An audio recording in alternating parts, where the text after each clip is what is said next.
And whenever you're ready. All right. Hello everybody, my name is Joseph Tilmo and I'm with the Scion Education Department. And we're here right now with the 2013 Scion FRS.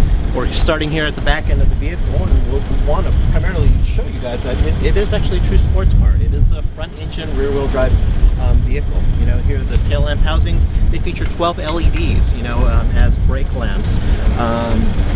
Features dual exhaust, and really something that's really interesting too is that the interior diameter of these exhausts, you know, is actually 86 millimeters in diameter.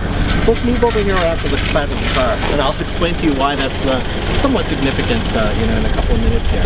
You know, alloy wheels are actually standard, you know, on all Scion FRSs. They are 17-inch alloy wheels, and summer tires, once again, are standard as well.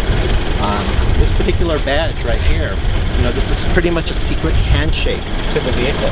As you can see, it actually features opposing pistons, which kind of hints at, you know, what's under the hood, which is basically a 2-liter boxer engine.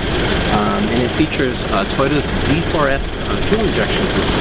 Now this 86, once again, this is reflecting back to the heritage of which this vehicle was inspired, which is the Corolla G86, known here in the United States as the Corolla GTS.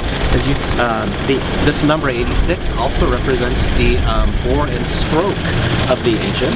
Okay, but not only that, if you look closely at the 86, these little holes or these little cutouts over here, they actually resemble wheel contact patches, and they're in a formation as if they are drifting. Okay, once again, a really cool little secret handshake of the vehicle. Now coming to the front of the vehicle, you know, the vehicle is actually very low in its overall profile. It does have a very low center of gravity, which sits about 18.1 inches. And that compares very nicely. It's actually lower than a Porsche Cayman, just a scooch higher than a Ferrari 360. Okay. One thing that's another little throwback to the heritage of this vehicle. If you actually look at you know, the shape here that's actually located here in the interior, the grille.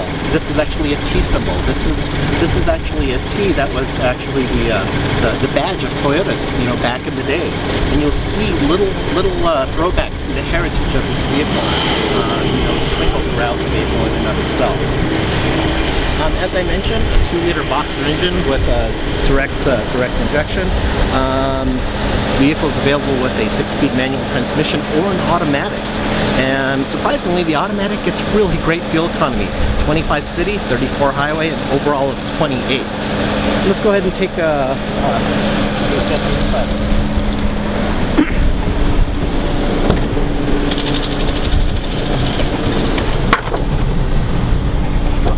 Now, one thing that you'll notice is that when you actually get in the vehicle, when you sit down, the seats are very low to the ground. In fact, both the front passenger seats actually sit about 15 inches above the ground.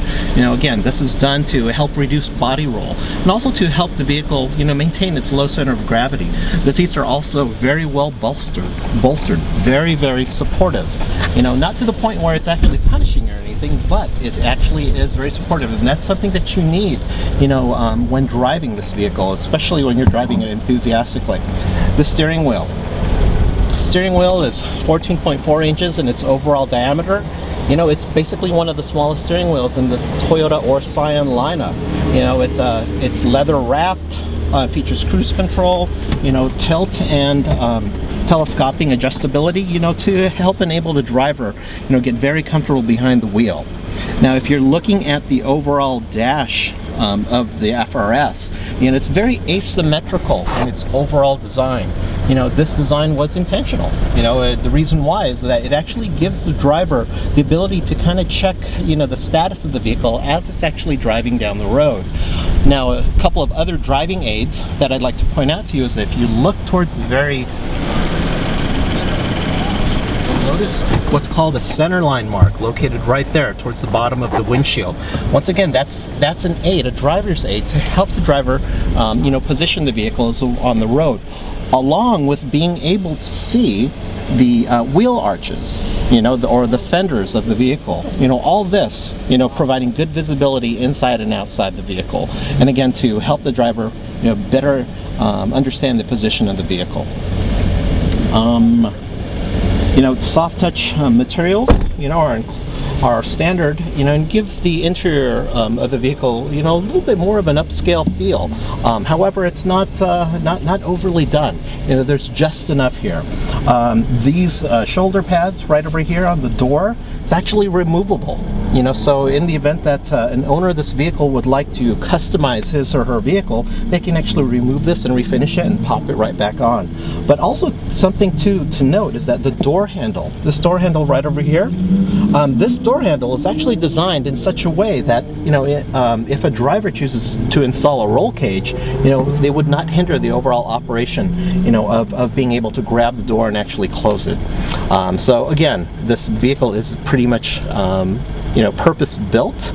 It is a driver's vehicle. It's a very sporting vehicle, and you have to get in it and take a test drive. Anything else? Perfect. Oh, is that good?